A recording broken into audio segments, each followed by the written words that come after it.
maintaining your professional and personal life, kind of like a balance, so people can look up to you, right? Athletes more than likely are exposed to be a figure of inspiration for the Mhm. youth. uh, I wanted to ask you something, and again, I'm gonna go back to Rodman, because Rodman is a very weird case. This guy, this guy will party all night, escape to Vegas, right? Come Mhm. back and work out harder than anyone else, give you 100% on the court, and yet the media at that time, I remember, used to crucify him for not focusing on what the great things he did for the team, but more Mhm. focus on his personal life. Mhm. If somebody like Rodman, like player like Rodman, gives you 100%, gives you more than anyone in practice, doesn't that justify the fact that he's returning the investment?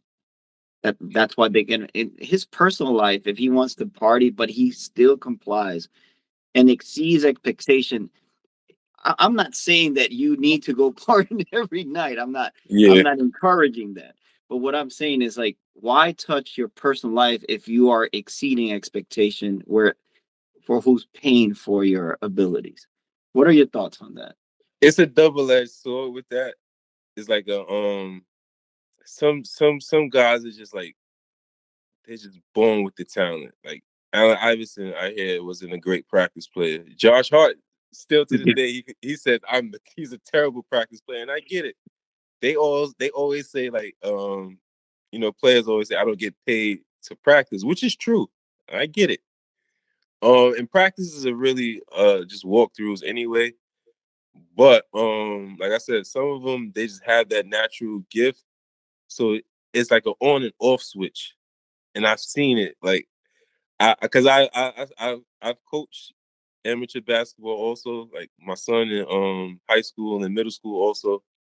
So I seen kids that's terrible in practice and make you just want to and then they get in the game and it's like wow, I can't say nothing, you know what I mean? And it's like you don't know where it comes from, but it is a switch that they just could flip as soon as that whistle blows.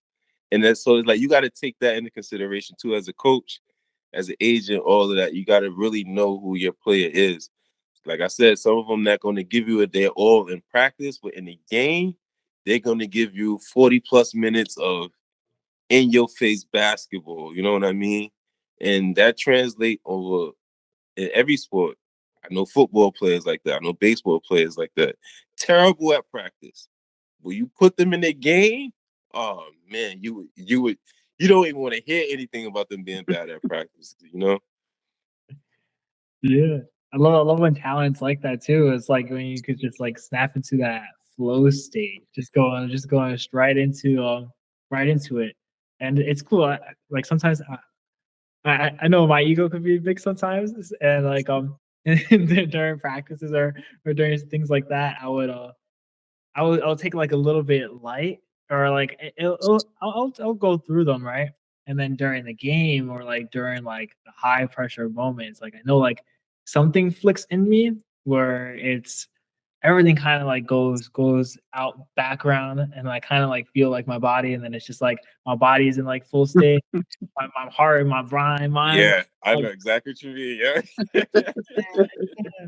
And it's like, oh, because like during practice, like I don't want to take this out on the teammates, but like when the pressure goes on, and it's like, all right, now I could let things out. I could let all